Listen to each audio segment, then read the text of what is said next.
Hello guys, welcome to my channel Himachi Wisdom. So in the last lecture we discussed about the last two dynasties of the Delhi Sultanate, that is Sayyid dynasty and the Lodi dynasty. हमने last lecture में Lodhi dynasty के बारे में पढ़ा था और last lecture में Lodhi dynasty के जो आखिरी रूलर होता है इब्राहिम लोधी, उसे किस तरह से उसका जो अंकल होता है वो दौलत खान लोधी जो होता है वो उसको अनेक्स करने के लिए बाबर को इनवाइट करता है। तो बाबर किस तरह से आके 1526 की पानीपत की बैटल में, that is called the first battle of the Panipat, Panipat की फर्स्ट लड़ाई में वो इब्राहिम लोदी को हराकर मुगल वंश की स्थापना करता है। So in the last lecture we just finished the Delhi Sultanate, and in this lecture we will start the Mughal Sultanate. These Mughal Sultanate, we have I will be bringing two videos, that is in part 1 and part 2. In the part 1 we will discuss about up to the Jahangir, and after in the second part we will discuss about the Shah Jahan and Aurangzeb and rest of the Mughal rulers. Let's start with the video.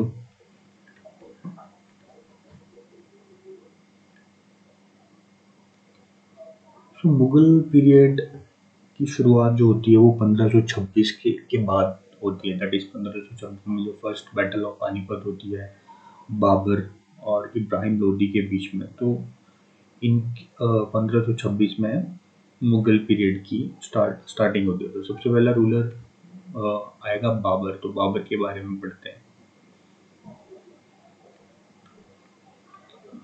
Babar's period is from 1526 to 1530।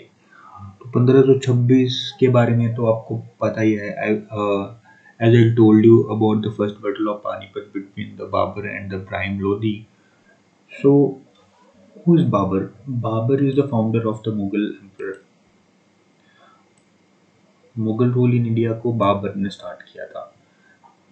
As we have earlier discussed about the Ibrahim Lodi in the first battle of Panipat, कैसे इसको हराता है ये।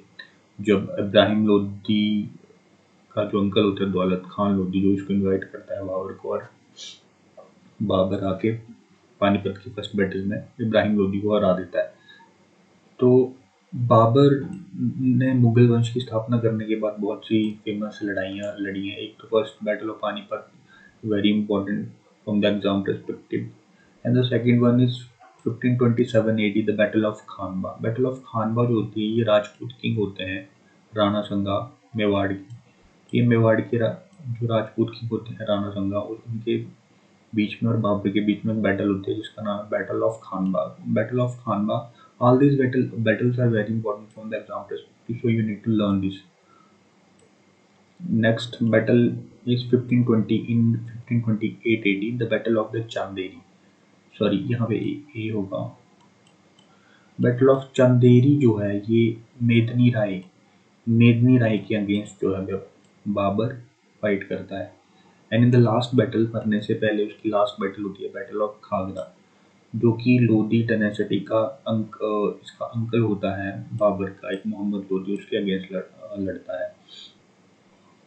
बाबर के cultural administration के बारे में देखा जाए तो बाबर ने अपनी ऑटोबायोग्राफी लिखी थी तुजुके बाबरी। ये टर्किश लैंग्वेज में तुजुके बाबरी लिखी थी, और लेटर अब्दुल रहीम खान, जो कि अकबर का नवरत्नों में से एक था, उसने बाबरनामा को लिखा था, जो कि ट्रांसलेशन थी तुजुके बाबरी की टर्की में।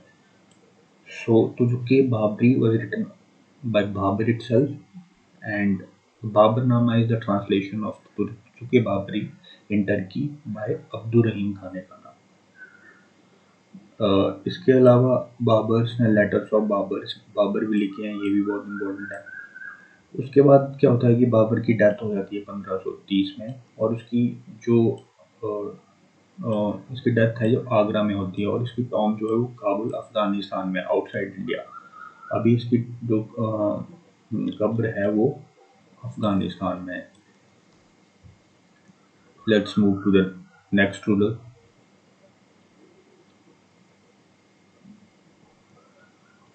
Now we will discuss about the Humayun. Humayun का पीरियड जो रहता है वो 1530 से लेकर 1540 एडी तक रहता है। उसके बाद 1540 से लेकर 55 के बीच में जो होता है वो सूरी वंश, सूरी साम्राज्य आ जाता है। सूरी वंश के बारे में भी हम थोड़ा देखेंगे कैसे आता है। सूरी जो है, जो शेरशाह सूरी होता है वो आक्रमण कर देता है हुमायूं पे, और इसके बीच का जो पीरियड होता है वो सूरी वंश को बताता है। तो लेकिन सूरी के मरने के बाद हुमायूं फिर वापस आता है और 1555 से लेकर 1556 एडी तक रूल करता है। तो हम देखेंगे इस लेक्चर में कैसे कैसे। तो हुमायूं जो होता है वो बाबर का सन होता है, और जैसे कि मैंने बताया शेरशाह सूरी के साथ इसकी दो फाइट्स होती हैं। पहली फाइट होती है बैटल ऑफ चौसा, जो कि 1539 एडी में होती है, और लास्ट बैटल होती है 1540 एडी में। ये दोनों बैटल्स जो हैं, हुमायूं जो है वो हार जाता है शेरशाह सूरी के अगेंस्ट। तो आफ्टर डिफीट क्या होता है कि 40 से लेकर 55 तक वो 12 साल तक ईरान में एग्जाइल में बिताता है। 12 साल वो इंडिया से बाहर भाग जाता है 12 सालों के लिए। जब शेरशाह सूरी की जो डेथ हो जाती है तो वो अगेन वापस आके इंडिया का अंपायर 1555 से लेकर 1556 एडी तक 1 साल तक संभालता है। इसके दौरान क्या है, इस पीरियड के दौरान 1555 से लेकर 56 के बीच में वो दिल्ली में एक जगह है दीनपना नामक जगह, वो उसको अपनी कैपिटल बनाता है। And a very famous biography of Humayun nama was written by the Gulbadan Begum, जो कि इसकी सिस्टर है होती है गुलबदन बेगम। वो लिखती हैं इसकी बायोग्राफी के बारे में। बाबर की डेथ जो होती है वो दीनपना में ही हो जाती है, जब वो लाइब्रेरी में बुक्स पढ़ रहा होता है। तो बुक्स पढ़ने के लिए जब वो सीढ़ियाँ चढ़ता है तो सीढ़ियों से गिर कर इसकी डेथ हो जाती है।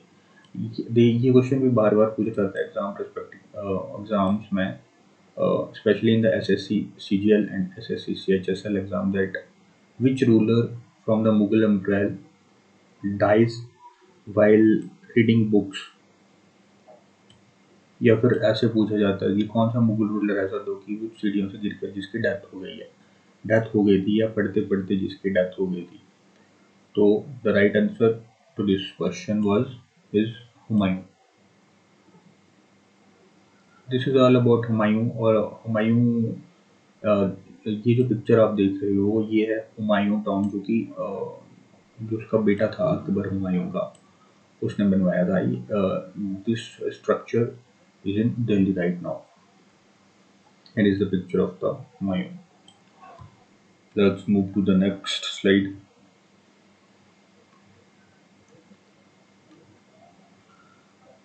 As we have already discussed that between 1540 to 1550 of 1555 AD, we have Sur Empire. तो सूर्य वंश जो होता है वो 1540 से लेकर 1555 एडी तक होता है। उसके बाद फिर से जो है हुमायूं वापस आ जाता है नेक्स्ट करके फिर से ओवरथ्रोन कर लेता है दिल्ली को। इसके बीच का जो पीरियड रहता है उसके बारे में पढ़ेंगे। तो मेनली शेरशाह सूरी एम्पायर में ज़्यादा कुछ देखने वाला है नहीं। इम्पोर्टेंट जो उसका रूलर थे, और एक रूलर है शेरशाह सूरी, उसी के बारे में हम देखेंगे, जिसका पीरियड 1540 से लेकर 45 एडी तक रहेगा। और उसके बाद कुछ लास्ट रूलर्स आएंगे जो कि ज़्यादा इम्पोर्टेंट है नहीं एग्जाम परस्पेक्टिव से। तो we will discuss only about the Sher Shah Suri.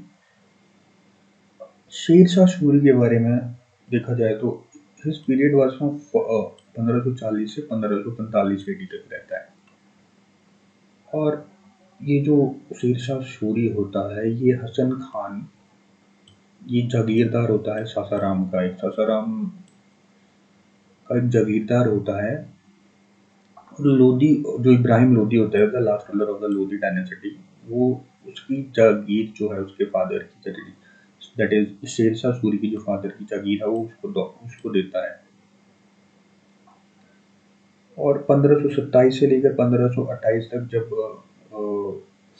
Ibrahim Lodhi और बाबर के बीच में जब बैटल हो रही होती है, उस दौरान बाबर के टाइम में जो शेरशाह सूरी है वो बाबर की आर्मी के लिए डेप्यूटी गवर्नर का काम करता है। Now we will look about the marriage of the Sher Shah Suri. Sher Shah Suri की मैरिज होती है वो लॉर्ड मलिका से करता है। वो चुनार फोर्ट की एक प्रिंसेस होती है। चुनार फोर्ट पे हमला कर देता है शेरशाह सूरी, और वहाँ वहाँ की प्रिंसेस जिसका नाम है लॉर्ड मलिका उससे मैरिज कर लेता है।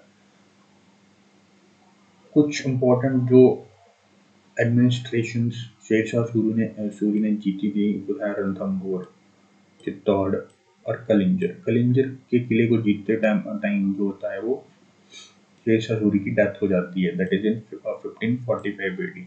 चित्तौड़ का किला इसने 1544 एडी में, और रणथंभौर का किला इसने 1542 एडी में एनेक्सेशन किया था। तो कलिंजर की टाइम में इसकी डेथ हो जाती है। एंड इम्पोर्टेंट जो रिफॉर्म्स शेरशाह सूरी लेके आया उसके बारे में हम कुछ पॉइंट डिस्कस करेंगे। तो here is a picture of the रुपया, वेरी अर्लियर रुपया। सबसे पहले रुपया कॉइन जो था वो शेरशाह सूरी लेके आया था। तो is a picture of the रुपया। एंड जो जीटी रोड है, जीटी रोड का ग्रैंड ट्रंक, आई होप आप सभी ने इसके बारे में सुना होगा। तो कलकत्ता से लेकर Peshawar, sorry here is text mistake है, कलकत्ता होगा यहाँ पे। कलकत्ता से लेकर पेशावर तक का जो रोड है वो शेरशाह सूरी ने बनवाया था। और जो पुराना किला है दिल्ली में वो भी शेरशाह सूरी ने ही बनवाया था। एंड इसी तरह सूरी वंश का भी अंत हो जाता है, और हम लास्ट रूलर जो कि मोहम्मद आदिल शाह था सूर एम्पायर का, वो याद रखना जरूरी है बस। तो लास्ट रूलर होता है मोहम्मद आदिल शाह 1554 एडी से लेकर 15 यहाँ पे 1555 एडी तक सूर्य वंश का राज्य स्थापित रहता है।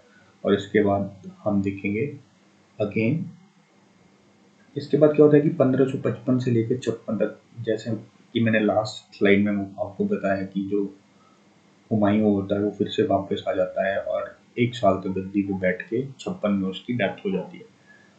तो अब हम देखेंगे 1556 से लेकर 1605 तक अकबर के बारे में।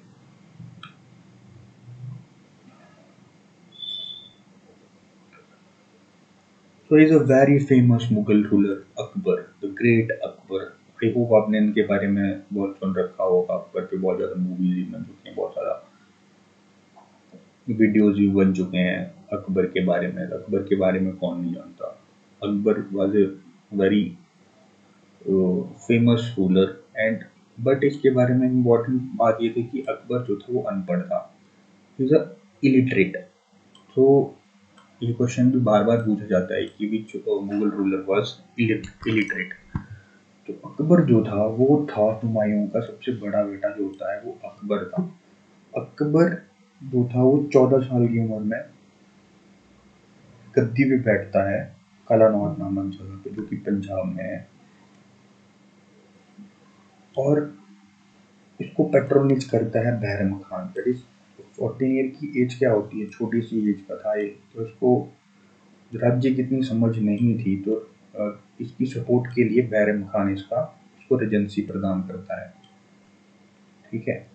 तो जो लास्ट रूलर रहता है, as we have discussed in the last lecture, that Hemu जो मोहम्मद आदिल शाह होता है, जो लास्ट रूलर होता है सूरी डायनेस्टी का, जो उसका एक जनरल होता है जो हिंदू हिंदू होता है, उसका जनरल जिसका नाम होता है हेमू।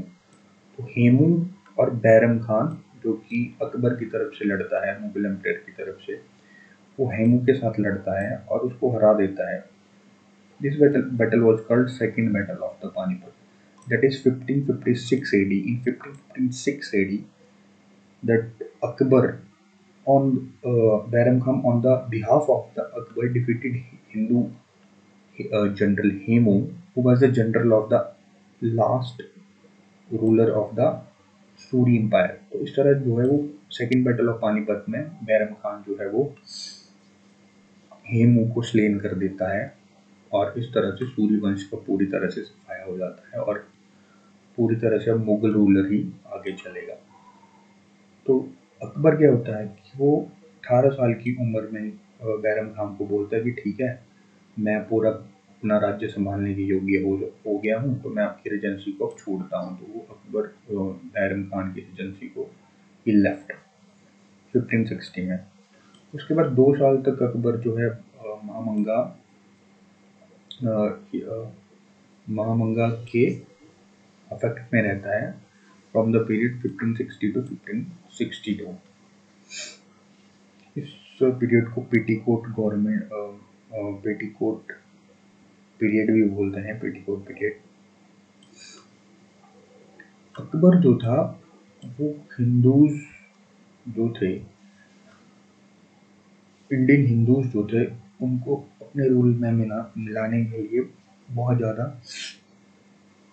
उत्सुक रहता था। इसलिए वो भारमल एक रूलर होता है, राजपूत रूलर होता है, जो कि कचवाहा राजपूत होता है, उसकी डॉटर होती है हरक्का बाई। हरक्का बाई से मैरिज कर लेता है। कई जगह पे आपको हरक्का बाई का नाम जोधा बाई भी मिलेगा, लेकिन according to your exam perspective आपको हरक्का बाई करना है। तो हरक्का बाई से वो मैरिज अलाइंस करता है, हिंदुओं के साथ मैरिज अलाइंस करता है, ताकि हिंदुओं के साथ भी उसकी बनी रहे। ऑलमोस्ट अकबर जो होता है पूरे हिंदुस्तान में, पूरे इंडिया में, फ्रॉम नॉर्थ से लेकर साउथ तक, पूरा फ्रॉम ईस्ट वेस्ट, सब ऑलमोस्ट सब सारे इंडिया को जीत चुका होता है। लेकिन क्या होता है, अकबर जब मेवाड़ को जीतने के लिए, चित्तौड़ जो पैलेस होता है उसको जीतने के लिए जाता है, तो मेवाड़ के रूलर होते हैं राणा उदय सिंह। राणा उदय सिंह के साथ उनकी फाइट होती है 1537 से लेकर 72 के इतने पीरियड में ये मेवाड़ को नहीं जीत पाते हैं। उसके बाद राणा उदय सिंह के वो जो सन होते हैं राणा महाराणा प्रताप, 1572 से लेकर 1597 तक अकबर को जीने नहीं देते। अकबर बार बार चढ़ाई करता था और मेवाड़ को फिर नहीं जीत पाता था। ऑलमोस्ट पूरे हिंदुस्तान को जीतकर अकबर की सेना बहुत बड़ी थी, लेकिन फिर भी इतने से मेवाड़ ने मिलकर अकबर को इतना ज़्यादा दुख दिया कि वो मेवाड़ को छोड़ने पर मजबूर हो गया। तो महाराणा प्रताप के बारे में तो सभी ने सुना ही होगा। He was a very famous and rough and tough Hindu ruler.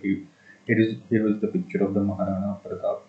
Maharana Pratap के बारे में कहा जाता है कि इनका जो भाला था, ये वाला, तो ये 82 kgs का था, और जो ये अपना कवच पहनते थे, इसका वेट 72 kg होता था।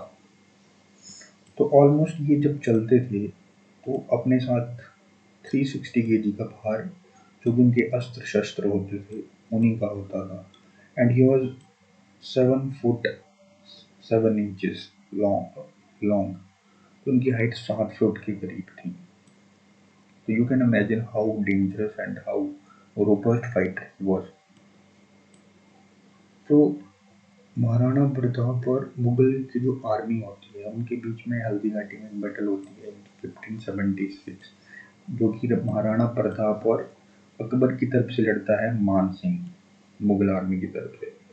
उसमें मान सिंह बुरी तरह से हार हार जाता है, लेकिन जो महाराणा प्रताप होते हैं, इनकी आर्मी थोड़ी सी होने के कारण भी ये बहुत ज़्यादा टाइम तक अकबर को कड़ी टक्कर देते हैं। लेकिन कुछ टाइम के बाद जो क्या होता है कि महाराणा प्रताप को डिफीट झेलनी पड़ती है, लेकिन फिर भी मेवाड़ को छोड़ने के लिए राजी नहीं होते हैं। तो कुछ ना कुछ करके छोटी मोटी लड़ाइयाँ अकबर और महाराणा प्रताप के बीच में, जब तक महाराणा प्रताप की डेथ नहीं हो जाती है, तब तक इनके बीच में होती रहती है। और महाराणा प्रताप की जब बीमारी, कुछ टाइम के बाद बीमारी के चलते डेथ हो जाती है, वॉर में उनकी डेथ नहीं होती, कुछ किसी बीमारी के चलते जब इनकी डेथ हो जाती है, तो मेवाड़ को भी मुगल एम्पायर में अकबर मिला लिया जाए, लेकिन वो जीते जी महाराणा प्रताप के मेवाड़ को मुगल एम्पायर में नहीं मिला सका। इसलिए हम महाराणा प्रताप के बारे में पढ़ना बहुत इम्पोर्टेंट हो जाता है। But it's very surprising that None of the exams will ask you about the Maharana Pratap, especially in the clerical level. You haven't find any question where the Maharana Pratap has been asked. सो अकबर की death जो होती है वो आगरा में होती है और सिकंदरा नामक जगह पे इसको दफना दिया जाता है. So he was the here is the end of the Akbar rule.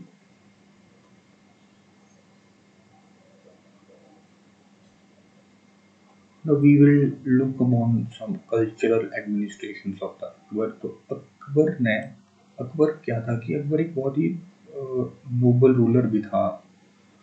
तो अकबर जो है वो सभी धर्मों का पालन करता था. तो उसने सभी धर्मों का पालन करने के लिए सभी धर्मों को इक्वल रूप से ये करने के लिए सभी धर्मों से कुछ ना कुछ अच्छे पॉजिटिव गुड पॉइंट लेके एक नया धर्म बनाया जिसका नाम था दीन इलाही, जो कि 1581 एडी में कहा जाता है. लेकिन ये धर्म इतना इम्पोर्टेंट नहीं हुआ. इसका प्रचलन सिर्फ अकबर और जो बीरबल बीरबल थे इनके एक नवरत्नों में से एक, उन्हीं तक ही इन्फ्लुएंस रहा. इसके बाद इसकी इनके एडमिनिस्ट्रेटिव कंस्ट्रक्शंस के बारे में देखा जाए तो ही बिल्ट हुमायूं टॉम इन दिल्ली. आगरा फोर्ट इन्होंने बनवाया था, लाहौर फोर्ट इन्होंने बनवाया था, एंड फतेहपुर सिकरी फोर्ट.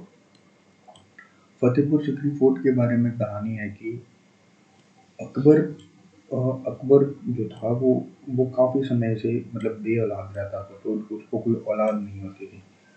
तो वो सलीम चिश्ती एक सेंट थे, मुस्लिम सेंट थे फतेहपुर सिकरी में.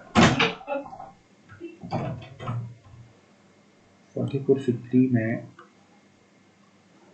सलीम चिश्ती जो थे वो एक मुस्लिम सेंट थे.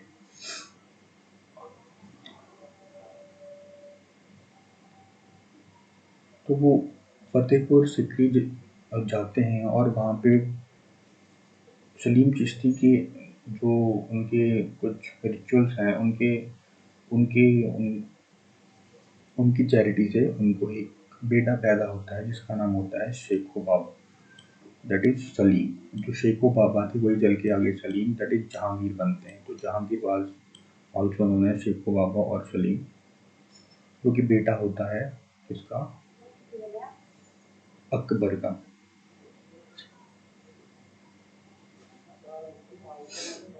अकबर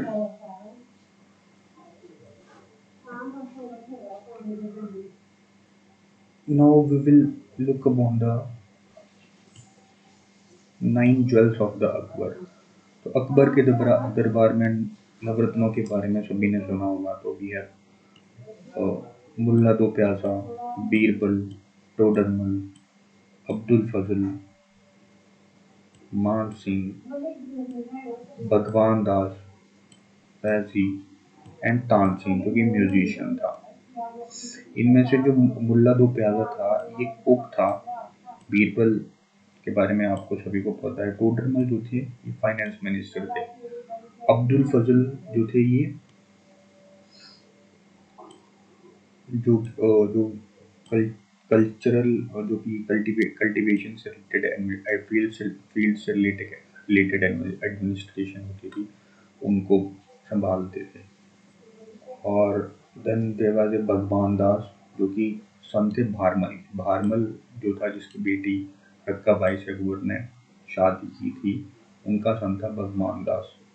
और then we have Abdul Rahim Khan खाना जो कि स्टेट पोइट थे, जिन्होंने अब्दुल रहीम खान ने जो बाबर की जो बाबरनामा लिखा था.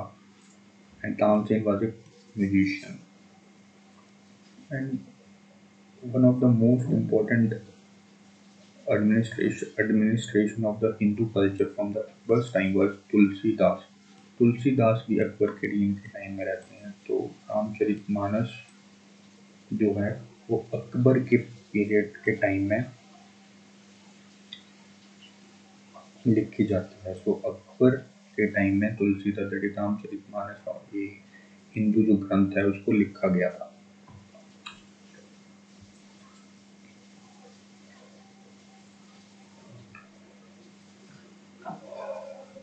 Now we will discuss about the Jahangir. Jahangir जो होता है, वो शेखो बाबा, जिसके बारे में हमने लास्ट लेक्चर में पढ़ा कि कैसे सलीम चिश्ती के उनके उससे उनको अकबर को बेटा पैदा होता है जहांगीर, जिसका पीरियड 1608 से लेकर 1627 AD तक देखा जाता है।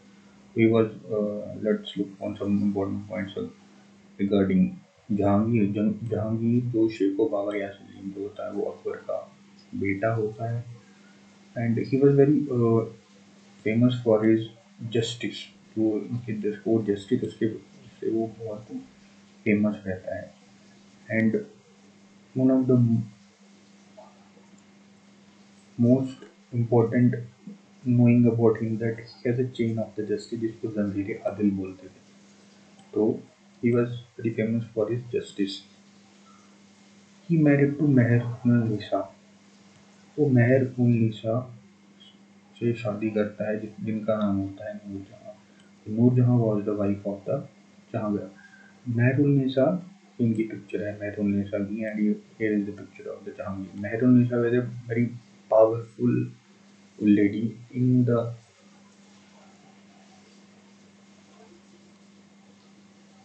उनकी जो स्टेट फेयर्स की पॉलिसीज होती हैं मेहर उन्नीसा की, वो बहुत ज़्यादा स्ट्रॉन्ग रहती हैं। आफ्टर रजिया सुल्ताना, दैट जिसके बारे जिनके बारे में हमने दिल्ली सल्तनत के बारे में के टाइम पे पढ़ा था। And if you would like to watch those Delhi sultanate videos, then मैं आपको लिंक दे दूंगा आई बटन पे, आप वहाँ पे क्लिक करके देख सकते हैं।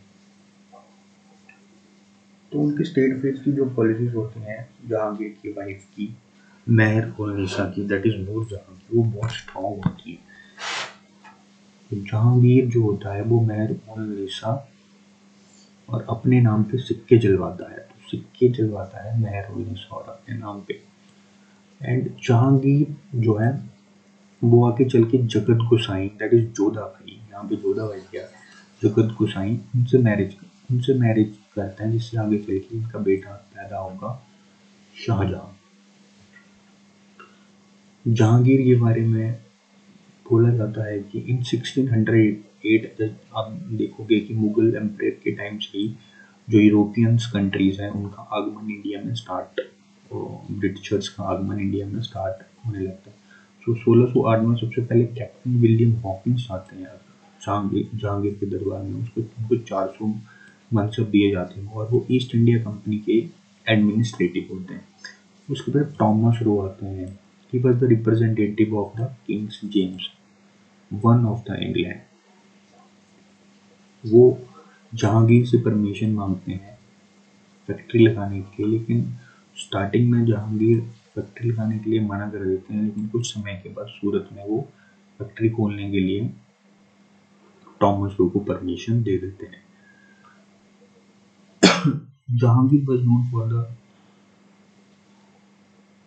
For killing the fifth Sikh गुरु अर्जुन देव। अर्जुन देव की डेथ इसलिए करवाते हैं वो, क्योंकि उनका जो जहांगीर का एक बेटा होता है, उसका नाम होता है Khusro.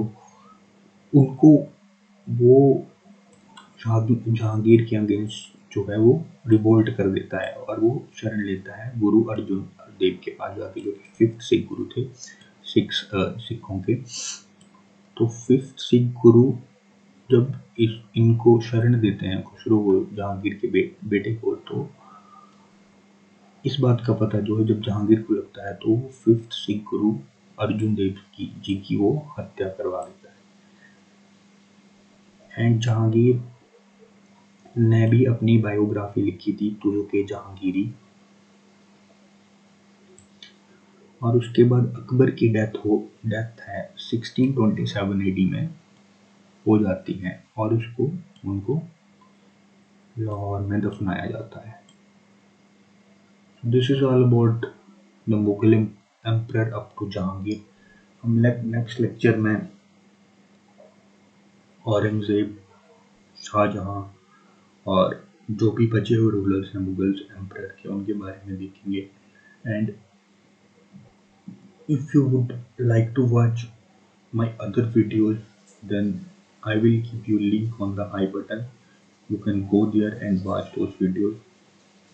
Also on my channel there is some quality videos also, and In the upcoming days, I will be uploading some geographical videos and maths related videos as well.